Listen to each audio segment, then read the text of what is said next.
दोस्तों, ये प्यार की कहानी एक सच्ची प्रेम कहानी। रोज नई नई हिंदी कहानी के मौज लेने के लिए हमारे चैनल को सब्सक्राइब करें। पहला प्यार। हर किसी को कभी ना कभी प्यार होता ही है और कहते हैं पहला प्यार भुलाए नहीं भूलता कोई। पहला प्यार वो होता है जो सबकी जिंदगी में एक नया एहसास लाता है। पहला प्यार जिंदगी के सबसे खूबसूरत पलों में से एक होता है, लेकिन बहुत कम ही ऐसे किस्मत वाले लोग होते हैं जिनका पहला प्यार ही आखिरी प्यार हो। ऐसी ही एक कहानी प्रीति और अमित की है। प्रीति और अमित एक ही स्कूल में पढ़ते थे। अमित 10वीं में था और प्रीति 9वीं में थी। वो दोनों एक दूसरे को पसंद करते थे, लेकिन कभी किसी की हिम्मत नहीं हुई एक दूसरे को ये बोलने की। उन दोनों की आंखों में एक दूसरे के लिए प्यार साफ दिखता था। दोनों रोज स्कूल की असेंबली के समय एक दूसरे को देखते थे और दोनों के चेहरे पर मुस्कान होती थी। जब गर्मी की छुट्टियां चल रही थी और अमित को प्रीति की बहुत याद आ रही थी, क्योंकि अभी स्कूल भी बंद था और वो एक दूसरे को देख भी नहीं पाते थे और ना ही उनका घर कहीं एक दूसरे के आजू बाजू में था। बहुत सोचते सोचते एक दिन अमित प्रीति को फेसबुक पर ढूंढने लगा। शायद उसका अकाउंट हो। स्कूल में उन दोनों ने कभी एक दूसरे से बात नहीं किया था और ना ही कभी सोशल मीडिया पर एक दूसरे को फॉलो करते थे। अब जो कि स्कूल बंद थे, अमित खुद को रोक नहीं पाया। फेसबुक पर तो बहुत सी प्रीति नाम की लड़कियां मिली, लेकिन जिस प्रीति को वो ढूंढ रहा था वो नहीं मिली। अमित बहुत उदास हो गया। वो बहुत बेचैन हो रहा था प्रीति को देखने के लिए, लेकिन वो कुछ नहीं कर सकता था। उधर प्रीति भी अमित को देखने के लिए स्कूल खुलने का इंतजार कर रही थी।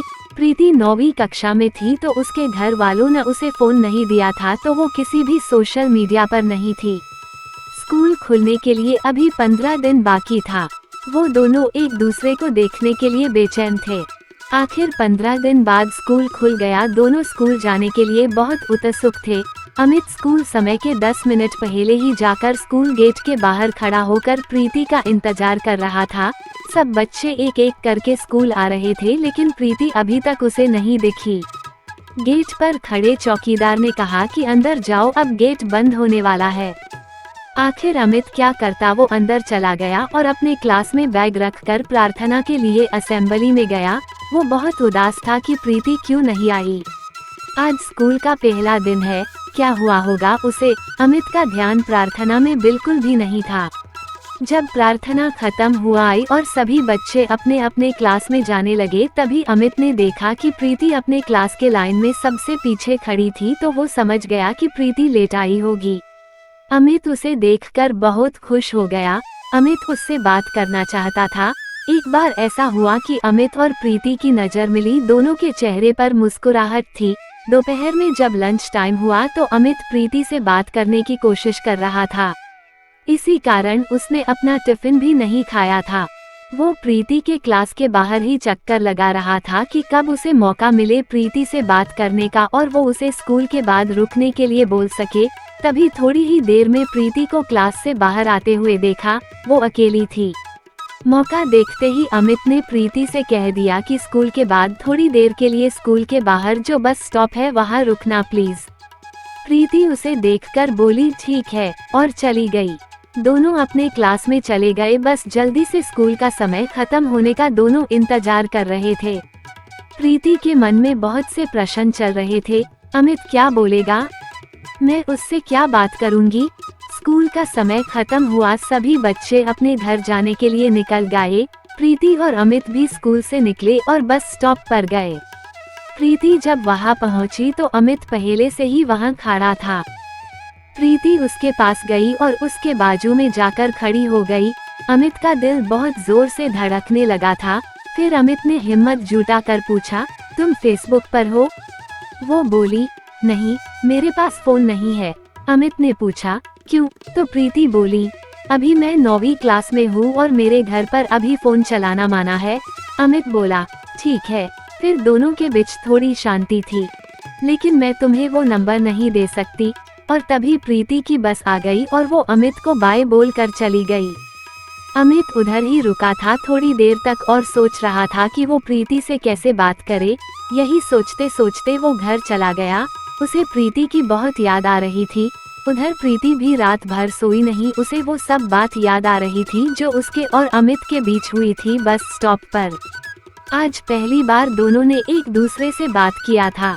अगले दिन फिर दोनों स्कूल में मिले, दोनों खुश थे एक दूसरे को फिर से देखकर।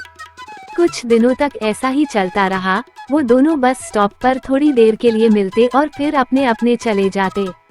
एक दिन अमित ने सोचा, बस हो गया, मैं और ऐसे नहीं रह सकता, अब मैं प्रीति को अपने दिल की बात कह दूंगा। फिर क्या, अगले दिन बस स्टॉप पर प्रीति से मिलने गया तो बहुत ही हिम्मत जुटा कर गया था। अमित अंदर से बहुत घबराया हुआ था कि प्रीति क्या बोलेगी। जब वो बस स्टॉप पर मिले तो प्रीति उससे अपने परीक्षा के बारे में बात कर रही थी, तभी बीच में अमित बोल पड़ा, मुझे तुमसे कुछ बात करनी है। प्रीति बोली, हाँ बोलो। अमित चुप हो गया, उसके दोनों पैर कांपने लगे, फिर उसने आंख बंद करके जल्दी से बोल दिया, आई लव यू। ये सुनते ही प्रीति का दिल जोर जोर से धड़कने लगा। उसे समझ नहीं आ रहा था कि वो क्या बोले। अमित ने उससे कहा, कुछ बोलो, तुम क्या सोचती हो मेरे बारे में। प्रीति चुप ही थी। अमित ने कहा, मुझे इंतजार रहेगा तुम्हारे जवाब का, और उधर से चला गया। प्रीति उधर ही रुकी थी, फिर कुछ ही देर में बस आई और वो भी चली गई। दोनों रात भर सोए नहीं। प्रीति सोचती रही, क्या बोलूं मैं अमित को, ये सब जो हो रहा है सही है या गलत है। अमित बेसब्री से कल का इंतजार कर रहा था प्रीति के जवाब के लिए।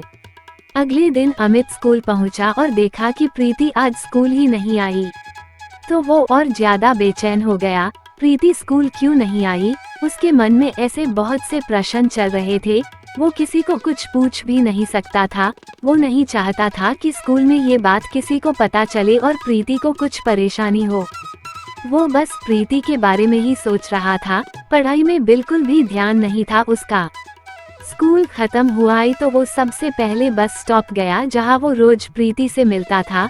कुछ देर वही खड़ा था और फिर उदास होकर घर चला गया, इसी उम्मीद में कि कल जब प्रीति स्कूल आएगी तब उससे सब पूछ लेगा।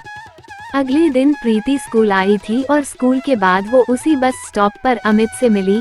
प्रीति के आते ही अमित उससे पूछने लगा, क्या हुआ था, कल तुम स्कूल क्यों नहीं आई।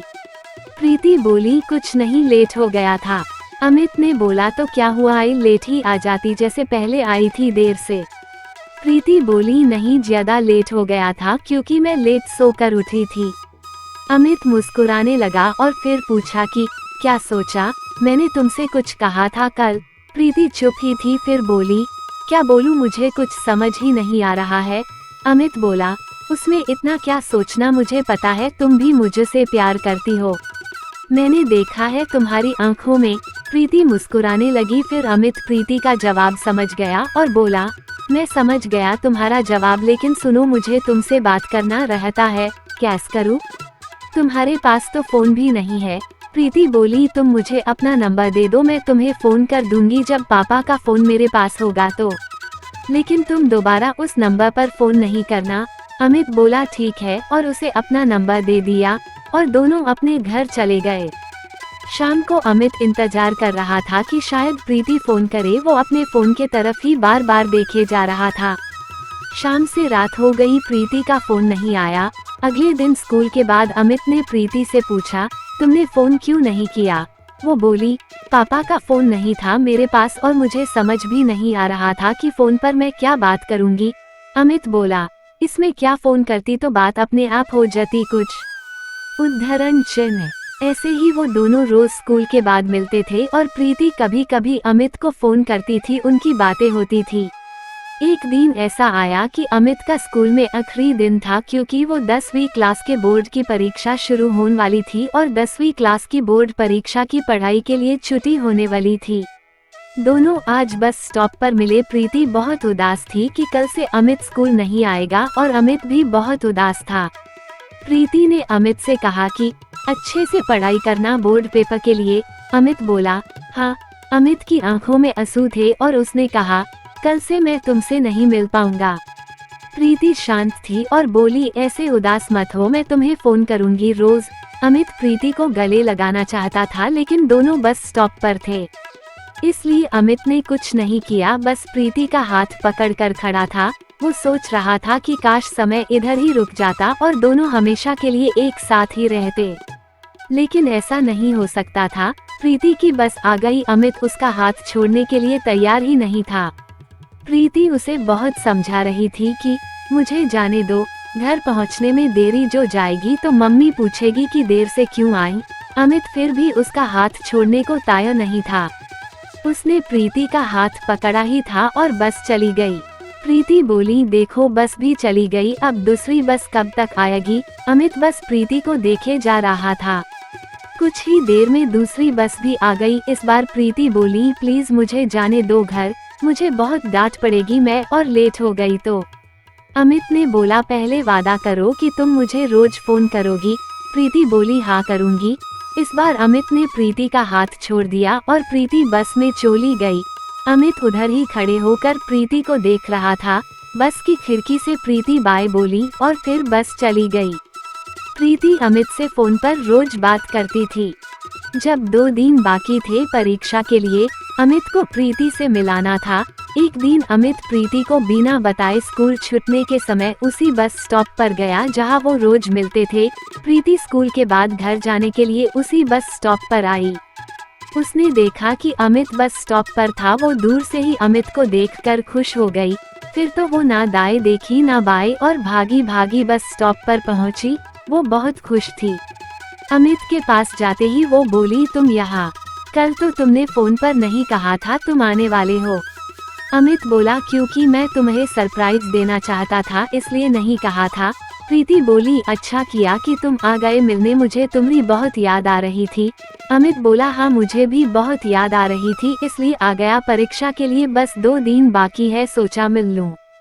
प्रीति पूछी, तुम्हारी पढ़ाई हो गई सब?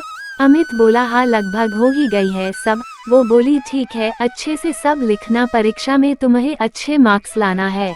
अमित बोला, हाँ। 2 दिन बाद अमित का पहला पेपर था। परीक्षा के एक दिन पहले अमित का फोन खराब हो गया। अमित का छोटे भाई फोन से खेलते खेलते उसे पानी में गिरा दिया था।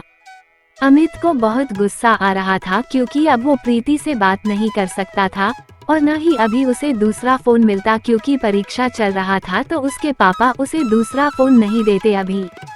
उधर प्रीति भी बहुत परेशान थी कि क्या हो गया, अमित का फोन क्यों नहीं लगता अब। फिर वो सोची कि शायद वो पढ़ाई करता रहता होगा तो फोन बंद कर दिया होगा। प्रीति इंतजार कर रही थी कि शायद परीक्षा खत्म होते ही अमित मिलने आए। अमित ने यही सोचा था कि जैसे ही परीक्षा खत्म होगा तो वो प्रीति से मिलने जाएगा। आखिर वो दिन आ ही गया। आज अमित का आखिरी परीक्षा था। अमित बहुत खुश था कि परीक्षा के बाद वो सीधा बस स्टॉप जाएगा प्रीति से मिलने। आज उसका हिंदी विषय का परीक्षा था। वो परीक्षा में जल्दी जल्दी हाथ चला रहा था कि जल्दी से पेपर खत्म और वो प्रीति से मिलने जाए। पेपर खत्म हुआ और वो सबसे पहले अपने क्लास से निकला और सीधा उसी बस स्टॉप पर गया। अभी स्कूल की छुट्टी होने के लिए 2 घंटे बाकी थे, फिर भी वो चला गया उधर और इंतजार कर रहा था प्रीति का। वो 2 घंटे भी उसे अब सालों लग रहे थे। 3 बज गए, स्कूल के छूटने का समय हो गया। अमित की नज़र बस प्रीति को देखने के लिए बेचैन थी। वो बेसब्री से उसका इंतजार कर रहा था। आखिर प्रीति उसे दिख गई बस स्टॉप के तरफ आते हुए। प्रीति की नज़र अमित की ओर दूर से ही गई। वो खुद को रोक नहीं पाई और वो दौड़ने लगी कि जल्दी से अमित के पास पहुंच जाए। उसको इतना भी ध्यान नहीं था कि वो रोड पर दौड़ रही है। तभी अचानक से दूसरी तरफ से एक ट्रक बहुत ही तेजी से प्रीति के तरफ आ रहा थी। अमित कुछ कर पाता उसके पहले वो ट्रक प्रीति को टक्कर मारकर चला गया। अमित को कुछ समझ ही नहीं आया। वो उधर ही खड़ा रह गया कुछ देर और प्रीति के आजू बाजू बहुत भीड़ इकट्ठा हो गई। तभी किसी ने एम्बुलेंस को फोन किया। अमित दौड़ के प्रीति के तरफ गया। वो उसके पास जा ही रहा था कि उधर खड़े लोगों ने उसे रोक दिया। वो बिल्कुल शांत हो गया था, उसे समझ ही नहीं आया कि क्या हुआ है। थोड़ी ही देर बाद एम्बुलेंस आई और प्रीति को पास वाले अस्पताल लेकर गई। अमित उधर ही खड़ा रह गया। कुछ देर बाद वो भी अस्पताल गया और प्रीति के लिए पूछताछ किया और उसके कमरे के तरफ गया। उधर उसने देखा कि प्रीति के मम्मी पापा भी आ गए हैं। अमित थोड़ी दूर ही खड़ा हो गया। उसने देखा कि प्रीति की मम्मी रो रही थी। ये सब देखकर उसे भी रोना आ रहा था। कुछ देर बाद एक डॉक्टर निकले प्रीति के रूम से। प्रीति के पापा डॉक्टर के पास गए और उनसे पूछने लगे, कैसी है मेरी बेटी? वो ठीक तो है ना?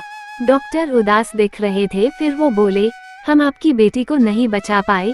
ये सुनते ही अमित वहां से चला गया। उसे बिल्कुल नहीं समझ रहा था कि वो कहाँ जाए, क्या करे। वो बस स्टॉप के थोड़ी दूर पर एक गार्डन था, वहां जाकर बैठ गया। वो बहुत रोने लगा। उसे प्रीति की बहुत याद आ रही थी। वो सोच रहा था कि प्रीति उसके वजह से ही आज उसके साथ नहीं है। ना वो आज उससे मिलने आता और ना ही वो सब हुआ होता। शाम हो गई थी। अमित वहाँ ही बैठकर बहुत रोए जा रहा था।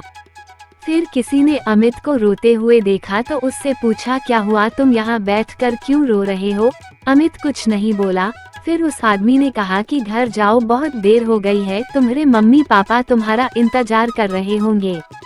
वो उधर से उठा और धीरे धीरे चलते चलते घर आया।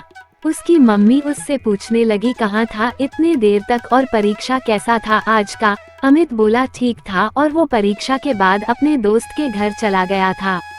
इतना बोलकर वो अपने कमरे में चला गया। उसे खुद पर बहुत गुस्सा आ रहा था। वो बहुत रोया। वो खुद को माफ नहीं कर पा रहा था। वो बस यही सोच रहा था कि सब उसकी गलती थी, प्रीति की वो हालत उसके वजह से हुई। कुछ महीनों बाद अमित का रिजल्ट आया बोर्ड परीक्षा का। उसने अपना रिजल्ट देखा और वो अच्छे नंबरों से पास हुआ था। उसे अपने रिजल्ट की कोई खुशी नहीं हुई। वो बस यही सोच रहा था कि प्रीति होती तो वो कितनी खुश होती उसका रिजल्ट देखकर। अमित अब बिल्कुल बदल गया था। अब वो ज्यादा किसी से बात भी नहीं करता था, बस अकेले अकेले रहता था। आगे की पढ़ाई के लिए उसके मम्मी पापा ने उसे हॉस्टल भेज दिया। अमित वहां जाकर थोड़ा बदल रहा था। अब वो बाकी लोगों में थोड़ा घुल मिल कर रहता था, लेकिन वो प्रीति को नहीं भुला था और ना ही खुद को माफ कर पाता था। वो पूरी जिंदगी खुद को प्रीति का गुनाहगार समझता रहा। वो बस सोचता रहता कि उसके वजह से ही प्रीति उसे हमेशा के लिए छोड़कर चली गई। दोस्तों, मेरी ये कहानी कैसी लगी? कृपया मेरे चैनल को सब्सक्राइब करें। आपके प्यार के बिना मेरी कहानी अधूरी है।